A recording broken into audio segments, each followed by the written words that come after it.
Olá, pessoal. Vamos começar a fazer a nossa quarta semana da PET 2, né? Vou fazer junto com vocês. Então, vamos pegar o caderno, né? Para a gente começar a fazer a correção. Então, lembrando a vocês que essa correção vocês vão ter que colocar planos de estudos tutorados, sexto ano, PET 2, quarta semana, página 70, 75, o nome de vocês, a série e a turma. Então, a primeira coisa que vocês vão ter que fazer é o fique por dentro dos conceitos, que vocês vão só fazer a leitura desse texto. Nesse texto, vai trazer para vocês a pesquisa mais recente, a descoberta mais recente feita através do DNA do povo de Luzia, o humano mais antigo da América do Sul. Então, quem que foi Luzia? Luzia foi um fóssil, ou seja, o esqueleto de uma mulher que foi encontrado, em Minas Gerais, na região da Lapa Vermelha. E ele é considerado o fóssil mais antigo, com cerca de 11.500 anos. Então, através do estudo desses fósseis, os cientistas vão saber em que época que o nosso continente foi povoado, Os primeiros povoadores do nosso continente. Então, nesse texto aí, é para acrescentar ao conhecimento de vocês. Vocês vão fazer a leitura do texto para saber mais sobre esse achado, Aqui no sítio arqueológico em Minas Gerais, na região da Lapa Vermelha. Em seguida, vocês vão assistir o vídeo que está indicado aí, sobre a pré-história, que está nesse link que vocês estão vendo aí. Então, vocês vão acessar esse link, vão assistir o vídeo para vocês entenderem mais o modo de viver dos primeiros habitantes na África e todo o processo que levou a habitar todo o planeta, Que é o que nós vamos estudar hoje, que é a rota que eles fizeram, a partir do momento que eles saíram lá da África até chegar ao continente americano. Aí nós vamos ter a primeira atividade nossa,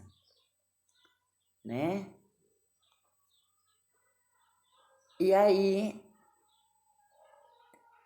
pergunta o seguinte: sobre o povoamento da América existem muitas discussões e existem duas teorias muito debatidas.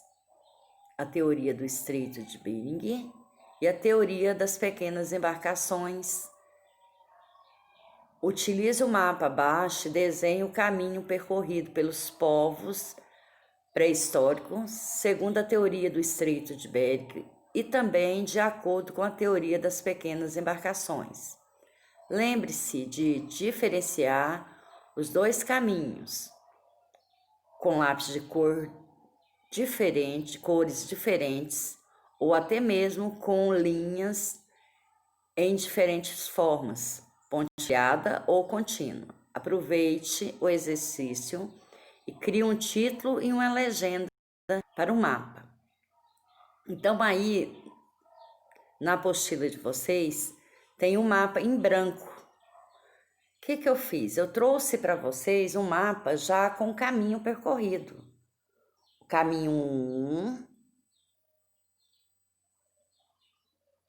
o caminho 1 aí, aonde? Vocês estão vendo os hominhos saírem aí da África, vai para a Europa, para a Ásia, Sibéria, Alasca, América do Norte, até chegar na América do Sul.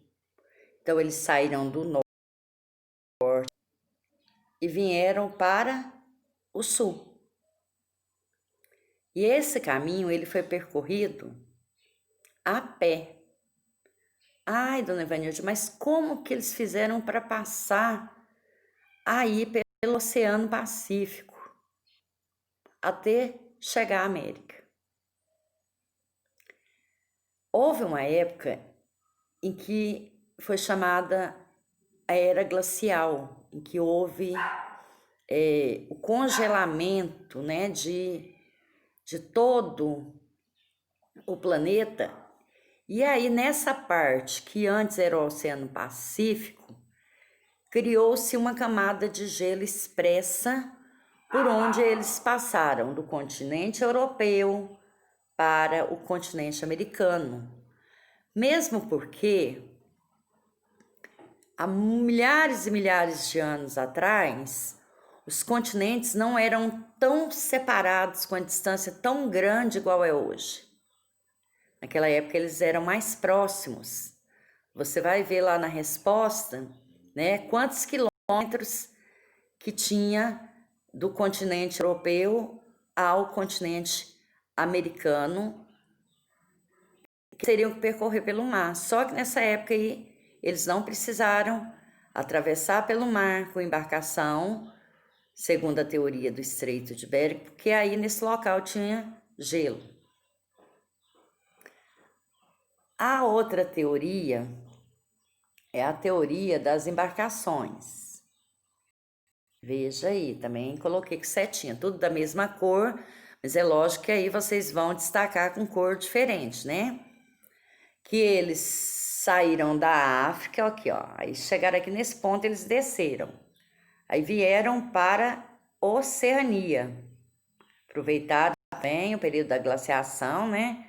Atravessaram lá naqueles pontinhos, chegaram na Oceania, atravessaram aqui para a Polinésia de barco e de barco até chegar à América do Sul.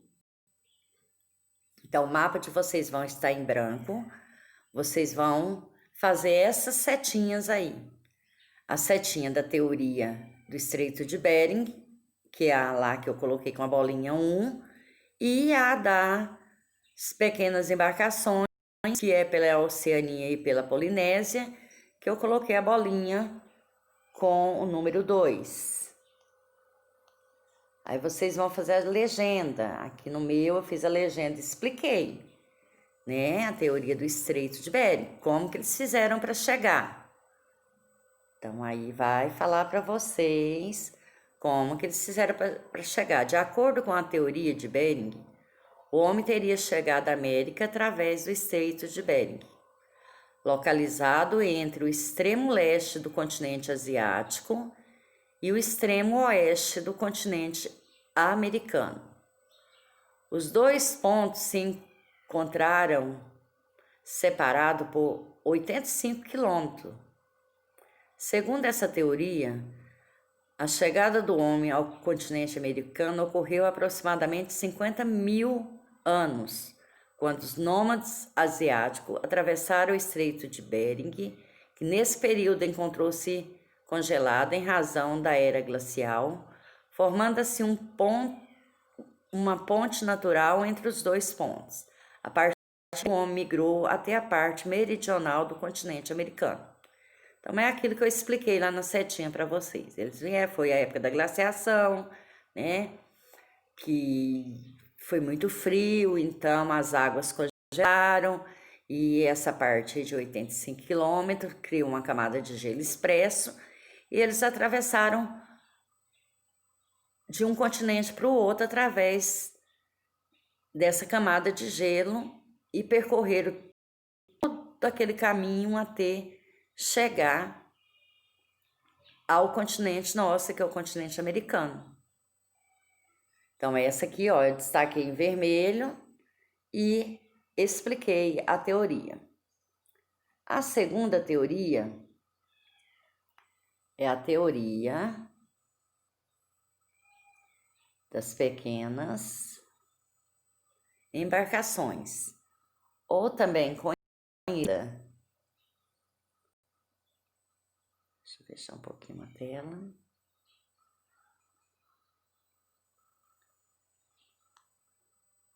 Ou também conhecida como teoria transoceânica. Então, de acordo com essa teoria, há cerca de 10 mil anos, o homem que habitava a Polinésia, na região da Oceania, se locomoveram em direção à América do Sul em pequenos barcos. Esses teriam se movido por meio das correntes marítimas que o conduziam.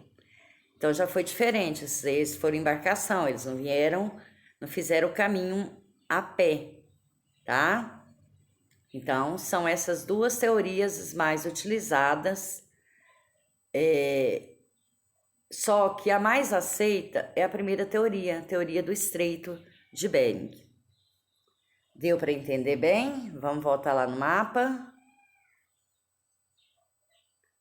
Primeira teoria, né, que eles saíram lá da Ásia, passaram pela Europa, entraram na América, chegaram até a América do Sul, atravessando o Estreito de Bering. Segundo a teoria das pequenas embarcações transoceânicas, em que eles saíram da Polinésia de barco, as correntes marítimas levaram eles até a América do Sul e a América do Norte. Então, eles fizeram o caminho do sul, do norte ao sul, até chegar ao sul, tá? Tá bem explicadinho aí, deu para entender cada uma das teorias. É assim que você vai fazer essa atividade. Agora, atividade de número 2. Reafirmar para vocês que a teoria do Estreito de Bering é a mais aceita, né? A outra, eles não... há algumas divergências ainda em torno dessa outra. Então, a questão de número 2. Se considerarmos a teoria do Estreito de Bering para o povo da América como a mais correta, a ocupação populacional do nosso continente se deu do norte para o sul. Dessa maneira, o ser humano teria chegado ao Brasil tempos depois da sua chegada ao continente americano. O que leva os pesquisadores a acreditarem que a teoria do Estreito de Bering é a mais assertiva, ou seja, a mais certa, ao explicar o povoamento da América. O que leva, né, eles acreditarem que essa é a mais certa? E a gente vai explicar lá embaixo. O que explica o movimento feito pelos homens pré-históricos do norte do continente para o sul? Então, a gente vai ver aí no mapinha também, ó, que eles saíram lá do norte, né? Pela primeira teoria do Estreito de Bering, atravessaram o estreito, aí eles foram, as setinhas aí, ó, eles foram povoando o continente americano, tempos depois que eles chegaram até a América do Sul, até aqui ao Brasil. Aí a resposta daquelas duas perguntas, né? Da primeira pergunta, que é: o que leva os pesquisadores a acreditarem que a teoria do Estreito de Bering é a mais assertiva a explicar o povoamento da América? Aí nós vamos lá embaixo na resposta. Alguns cientistas trabalham com a hipótese de que a América, assim como o continente africano e asiático, contava com populações próprias ou nativas. No entanto, a tese do autoqutonismo, ou seja, de que havia nativos lá, é originário do local onde se encontra, não conta com afirmações materiais, ou seja, não tem vestígios, pois não foram encontrados nenhum fóssil humano anteriores ao do homem sapiens sapiens, Com isso, as correntes que defendem que os grupos humanos teriam migrado de outro continente para a América ganharam maior destaque. Então, aí, por isso que eles ganharam maior destaque, né? Aí, a terceira pergunta. A gente viu lá em cima no texto, leu sobre as pesquisas recentes. A gente viu que o fóssil dela foi encontrado na região da Lapa Vermelha, em Minas Gerais. E ela foi batizada, era o corpo de uma mulher, o crânio de uma mulher, ela foi batizada como Luzia. Então, uma pergunta aí, ó. Minas Gerais possui um dos mais importantes sítios do Brasil, o sítio arqueológico da Lagoa Santa, localizada na região metropolitana da capital mineira. O sítio protagonizou uma das maiores descobertas sobre os povos pré-históricos na América, o crânio de uma mulher que foi batizada de Luzia. Aí a gente vê o nosso sítio, né, a nossa riqueza arqueológica aqui em Minas Gerais, né, que lá tem, né, as pinturas rupestres, tem vestígios de objetos que foram encontrados nas escavações, e eles continuam as escavações lá, sempre está encontrando uma nova descoberta científica através do que eles encontram sobre os primeiros povos que habitaram, né, o continente americano. Aí a pergunta é a seguinte: o que são sítios arqueológicos e qual a importância de sua preservação? Respondendo aí o que são sítios arqueológicos, né? Sítios arqueológicos são locais onde se encontram vestígios da atividade humana, tais como pinturas rupestres, construções antigas, artefatos, entre outros. Então, lembra lá em cima, na aula passada, que vocês pesquisaram sobre os objetos de cerâmica que serviam para guardar e para conservar os alimentos, que a gente colocou lá o desenho de potes, tigelas. Então, essas coisas, quando esses povos viviam em determinado lugar, eles quebravam, eles deixavam para trás. E aí, nessas escavações, os arqueólogos, né, encontram e estudam em que época aquele povo viveu naquele lugar. E por que os sítios arqueológicos são importantes? Os sítios arqueológicos têm grande importância para a história. Os sítios arqueológicos, como o nome já indica, estão cheios de registros, fósseis, desenhos rupestres ou objetos de povos ou animais que viveram em um passado distante. Sua preservação, portanto, é crucial para que possamos entender como viviam esses povos ou criaturas. Então, é muito importante a gente conservar os sítios arqueológicos, né? Porque é só através deles que a gente vai poder contar a história desses povos, poder escrever a história. Então, vocês acompanharam comigo aí, né? Toda a atividade dirigida. Vocês vão registrar no caderno de vocês ou na apostila, tirar foto de boa qualidade, né? E enviar assim que eu postar o link do formulário. Qualquer dúvida, me chame no WhatsApp, no privado, no horário das 16 às 17 horas. E vamos caprichar, fazer com letra legível, não deixar acumular, tá? Tenha uma boa semana.